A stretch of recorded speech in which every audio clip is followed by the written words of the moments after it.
Vamos falar sobre poder executivo. Aqui tem algumas questões para debate, né? Dá uma pausada no vídeo, dá uma lida nelas, para começar a pensar em algumas coisas que a gente vai trabalhar durante a aula, né? Dar uma refletida sobre elas, pelo menos. Mas vamos lá. Então, a expressão poder executivo, ela tem um significado variado na própria Constituição. Então, a Constituição, ora, trata o poder executivo como poder, no artigo 2º, que seria a forma mais técnica de se referir, pelo menos a partir da teoria, são poderes da União independentes e harmônicos entre si, o legislativo, o executivo e o judiciário. Né? Mas às vezes ela vai falar de poder executivo querendo se referir a governo. Por exemplo, artigo 76, ó. O poder executivo é exercido pelo presidente da República, auxiliado pelos ministros de Estado. Então, o presidente da República é o chefe do poder executivo, só que ele, junto com os ministros de Estado, na verdade, compõe o que a gente chama de governo, que é só uma parte do poder executivo. Que é o presidente, os seus ministros e os ministérios como um todo, né, os funcionários do ministério. A gente tem, além disso, a administração pública, que também faz parte do Poder Executivo. E aí vão entrar tanto as agências reguladoras, as universidades, né, federais, a polícia. E aí, claro, a Polícia Federal é do Poder Executivo Federal, a Polícia Militar já é do Poder Executivo Estadual. Você vai ter 3 níveis aí desse executivo da administração pública, certo? E uma coisa interessante da gente pensar, até um pouco para sair um pouco do direito constitucional puro, que na realidade política brasileira existe um fenômeno que a gente chama de hiperpotencialização do executivo, né, centrado aí na figura do presidente da República em especial. E por que isso? Porque existem vários instantes históricos nos quais o poder executivo exerce certo predomínio na vida política nacional, o que é uma das características construídas em nosso modelo político. Então, desde ali, pensando no Brasil Império, obviamente, né?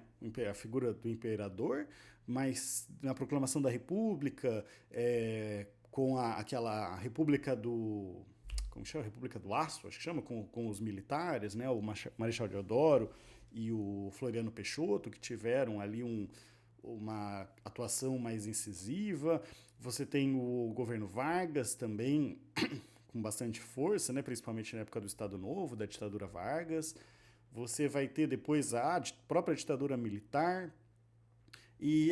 Mas isso aí está falando tudo é passado, né? Então não é de hoje. Não, mas porque mesmo hoje você tem resquícios disso, tanto na sociedade, né, aquele negócio de vem a eleição, aí o candidato, né, o candidato ao executivo ele aparece como um herói da pátria, né? Então o que vai mudar o rumo da nação é simplesmente a eleição do presidente. Então você já tem toda uma expectativa do presidente como um herói da pátria, alguém que vai salvar o país, né? E que não é, porque o Estado é muito além disso, mas você também tem resquícios no próprio direito, né? No próprio exercício da política e dos limites desse exercício, que é o nosso direito constitucional, que dão uma prevalência ao executivo. Então, as medidas provisórias é é o principal resquício desse sistema.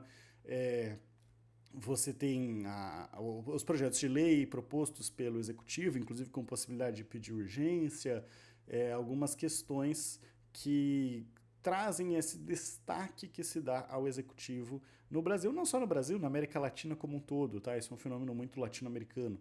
E aí alguns autores falam em hiperpresidencialismo, né? Para quem quiser dar uma estudada, esse é um tema bem legal para dar uma estudada.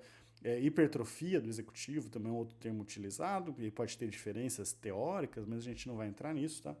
Só que, paradoxalmente, a gente tem o chamado presidencialismo de coalizão. Aqui tem um link, né?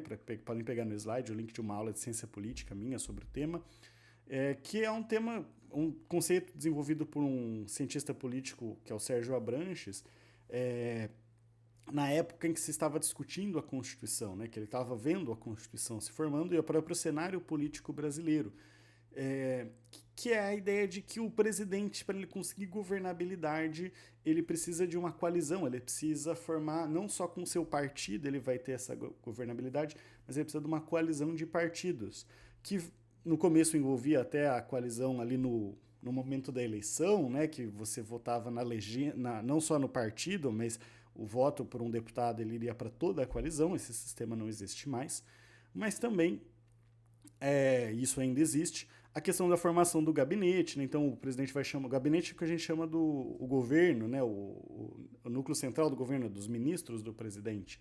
Então o governo ele indicar ministros de partidos específicos para esses partidos estarem na base do governo, concessão de emendas parlamentares, e aqui recentemente, né, eu vou só deixar como indicação para vocês darem uma lida, em pesquisar notícias, a questão das emendas secretas, né, que estavam bastante em pauta, que de certa forma deu uma crescida no poder do legislativo nos últimos anos, mas que recentemente você teve a decisão do STF que declarou a inconstitucionalidade das emendas secretas, deu uma regulada nisso. Você ainda tem alguma coisa, mas agora muito mais centrado no próprio executivo, nos ministros. Isso foi inclusive recentemente uma forma de barganha ali entre o executivo e o legislativo, né? Aqueles conflitos que tinham entre o Lula e o Lira. Para quem gosta do tema, vale muito dar uma pesquisada nisso aí, tá? São coisas ainda que estão se construindo, né? Então é muito difícil a gente comentar, mas tem várias notícias que vocês podem ir lendo como que isso está se moldando com o tempo. Mas ainda é uma coisa que realmente está se moldando. O nosso poder executivo, ele segue, né, o nosso sistema de governo, na verdade, ele segue o chamado modelo presidencialista. Tem uma videoaula aqui também para quem quiser se aprofundar. Que o executivo ele acumula funções que envolvem atos típicos tanto da chefia de Estado quanto da chefia, aqui eu vou juntar o governo e a administração pública em geral, que é um modelo parlamentarista, né, que essas figuras elas são separadas. A chefia de Estado, que vai trabalhar as relações com estados estrangeiros, tem esse lado muito mais de representação do Estado internacionalmente, né? Embora não só.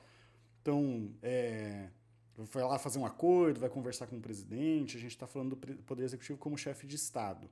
Né? A celebração de tratados internacionais, vocês vão estudar isso lá em Direito Internacional Público, representação do país em eventos, organizações internacionais, seja a posse de um presidente estrangeiro, seja um evento,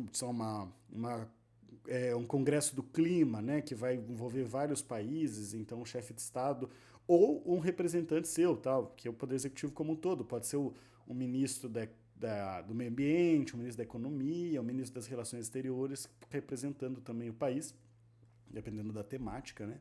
E também nas organizações internacionais, então a Assembleia Geral da ONU, vai lá o presidente fazer o discurso, né, que o Brasil tradicionalmente abre o discurso, né, os discursos nesse evento, então isso tudo faz parte da função do executivo. E além disso, a chefia de governo e a chefia da administração pública. O presidente ele exerce a direção superior da administração federal.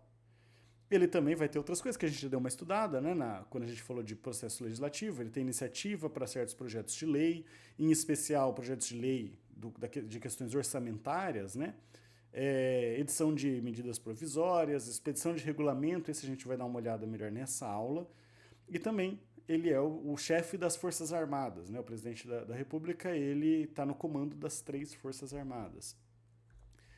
Então isso é basicamente, né, de forma geral, o poder executivo, que a gente vê que é muito mais que só executar as leis, né, mas ele tem aí algumas funções que a gente vai explorando melhor nos próximos vídeos.